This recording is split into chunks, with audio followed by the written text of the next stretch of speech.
नमस्कार, मैं सरोज कुमार पांडे आपको क्लास 9th मैथ्स 10.3 का सर्कल क्वेश्चन नंबर 2 पढ़ाने जा रहा हूं। यहाँ पे क्वेश्चन नंबर 2 आपको दिया हुआ है। एक्सरसाइज 10.3 का question number 2। Suppose you are given a circle, give a constructions to find its centre. मान लीजिए कि आपको एक सर्कल दिया हुआ है और उसका कंस्ट्रक्शंस के द्वारा आपको सेंटर मालूम करना है। आप इसे ऐसे समझ सकते हैं, आपको ये एक सर्कल दिया हुआ, राइट? सर्कल दिया है और सर्कल का आपको सेंटर मालूम करना है कि सेंटर कहाँ पे होगा, किस पॉइंट पे होगा, किस सर्कल के इस एरिया में। क्लोज फिगर को सर्कल कहते हैं। नहीं, ऐसा नहीं है कि क्लोज फिगर को सर्कल कहते हैं। जो भी क्लोज फिगर हो उसका एरिया होता है, और ये सर्कल है। सर्कल के एरिया में सेंटर कहाँ है ये आपको मालूम करना है। तो इसके लिए आप दो कोड बनाएंगे, कोई भी कोड, चाहे वो इक्वल लेंथ की हो या इक्वल लेंथ की ना हो। आप इक्वल लेंथ की भी दो कोड बना सकते हैं। कोड किसे कहते हैं? जो सरकमफेरेंस के एक कोने से सरकमफेरेंस के एक पॉइंट से सरकमफेरेंस के दूसरे पॉइंट तक जाती हो। ठीक है। वो सेंटर से भी होके जा सकती है। अगर वो सेंटर से होके जाती है तो वो डायमीटर है, लॉन्गेस्ट कोड है। ये भी एक कोड है, ए बी ये एक कोड है, सी और डी ये एक कोड है। ठीक है। तो कोड आपने समझ लिया कि ये कोड है ए बी और ये सी डी। आपको सेंटर फाइंड आउट करना है, तो आप क्या करेंगे कि ए बी को बाइसेक्ट करेंगे। ए बी को आप बाइसेक्ट करेंगे। बाइसेक्ट कैसे किया जाता है? बाइसेक्ट का मतलब होता है किसी लाइन के दो बराबर भाग करना, या किसी लाइन के दो इक्वल इक्वल रूप में डिवाइड करना। ठीक है।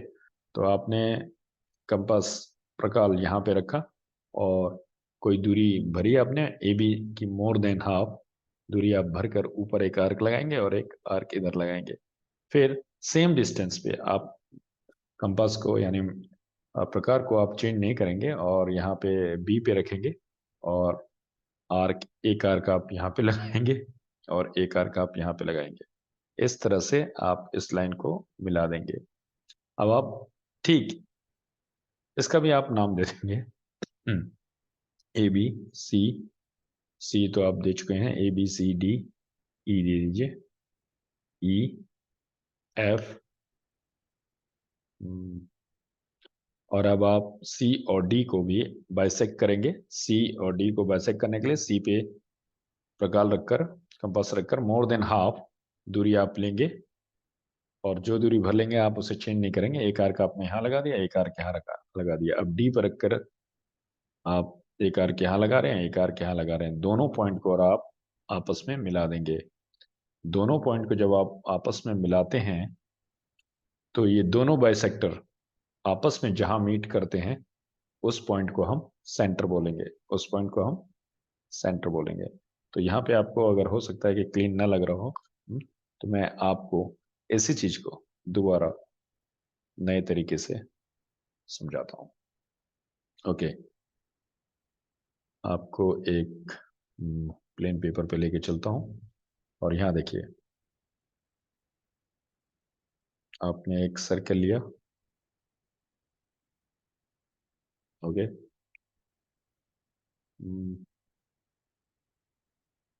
सर्कल लिया और सर्कल में कोई भी दो कोड आपने खींच लिया, राइट?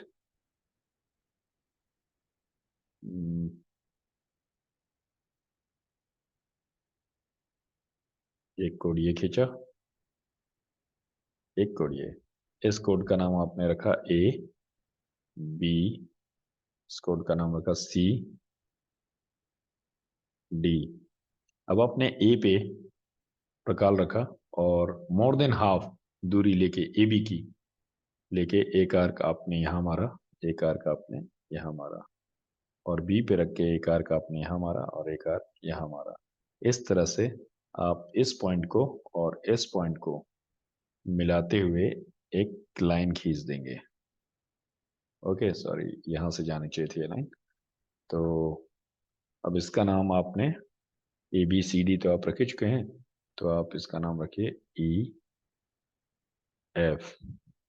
इसी तरह से C और D का भी आप परपेंडिकुलर बाइसेक्टर खींचेंगे। परपेंडिकुलर बाइसेक्टर खींचने के लिए आपको उस लेंथ के, दिए गए लेंथ के मोर देन हाफ लेना होता है। आपने C पे प्रकाल रखा और हाफ दूरी यहां तक आप भर लेते हैं, मोर देन हाफ दूरी भरकर आप एक आर्क ऊपर लगाते हैं और एक आर्क नीचे लगाते हैं। ये डिस्टेंस को बिना चेंज किए हुए, यानी जो दूरी आपने भरी है उसको बिना चेंज किए हुए आप डी पे रखते हैं और एक आर्क आप यहाँ लगाते हैं, एक आर्क आप यहाँ लगाते हैं। इस तरह से वो कट जाएगा। जो कटी हुई पॉइंट होगी, इंटरसेक्टिंग पॉइंट जो होगी, उस पॉइंट को और इस पॉइंट को आप मिलाएंगे। ये गलती मैंने यहाँ पे किया था, लाइन यहाँ से जाना चाहिए था, लेकिन जब आप प्रॉपर बनाएंगे आपकी लाइन जाएगी। ये लाइन गई। अब ये दोनों बाइसेक्टर लाइन जहां पे इंटरसेक्ट की है, ये वाला पॉइंट, ये पॉइंट आपका सेंटर पॉइंट है। इसको जनरली हम O से डिनोट करते हैं। तो इस तरह से आप दिए हुए सर्कल में आपने सेंटर पॉइंट को ढूंढ लिया है। और सेंटर पॉइंट आपने कैसे ढूंढा है? कोई भी दो कोड बनाकर उसको परपेंडिकुलर बाइसेक्ट करेंगे और दोनों परपेंडिकुलर बाइसेक्टर जहां पर इंटरसेक्ट करेंगे वही आपका सेंटर पॉइंट होगा। इस चीज को आप अगर लिखित रूप से समझना चाहते हैं या आप प्रॉपर लिखना चाहते हैं, तो आपको ये लिखा हुआ यहाँ पे अवेलेबल है। देखिए solution, take any 3 point ABC on the given circle. एक दिए हुए सर्कल में कोई भी 3 पॉइंट ले लीजिए जिसका नाम आप ABC रखिए। Join AB and BC। जब आप AB को और BC को जोड़ देते हैं, AB एक कोड बन जाता है, BC एक कोड बन जाता है। ठीक है, मैं इसको थोड़ा सा स्क्रॉल करके नीचे करता हूँ। इस पॉइंट को आप समझिए। Draw the perpendicular bisector of DE of AB। DE perpendicular bisector है AB का, FG परपेंडिकुलर बाइसेक्टर है BC का। अब ये परपेंडिकुलर बाइसेक्टर जहां पे आपस पर मिलते हैं, इंटरसेक्ट होते हैं, उस पॉइंट का नाम O दिया गया है। Hence point O is the centre of the given circle. इस प्रकार से आप दिए गए सर्कल का सेंटर पॉइंट मालूम कर लेते हैं। इसको इस पॉइंट पे ये देखिए,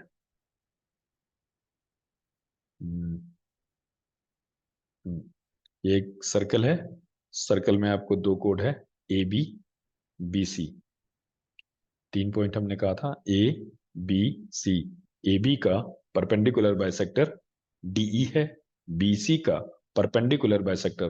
परपेंडिकुलर बाइसेक्टर यानी जिस भी लाइन पे पड़ता है, जिस भी लाइन पे, जैसे AB पे पड़ा है, BC पे पड़ा है, तो वो 90 डिग्री का एंगल भी बनाता है और दो इक्वल टू इक्वल पार्ट्स में डिवाइड भी करता है। ए बी को 2 इक्वल पार्ट्स में बांट रहा है। अगर हम ये कहें कि AB, और अगर मैं यहाँ पे कोई नाम दे दूं, EF तो दे चुके हैं, तो कोई भी नाम दे देते हैं। जैसे मान लो मैंने यहाँ पे Z दे दिया, सपोज दैट, तो AZ इक्वल टू ZB होगा। अगर मैंने यहाँ पे नाम कोई X दे दिया तो BX इक्वल टू XC होगा। क्यों? क्योंकि परपेंडिकुलर बाइसेक्टर जो होता है किसी भी लाइन को दो 2 इक्वल पार्ट में डिवाइड करता है और उस पे 90 डिग्री बनाता है बोथ साइड। ओके, तो इस तरह से आप ये मालूम कर चुके हैं कि सेंटर कहाँ होगा। फिर भी अगर कोई आपको क्वेश्चन या कोई क्वेरी है तो आप मुझसे पूछ सकते हैं। Okay, thank you.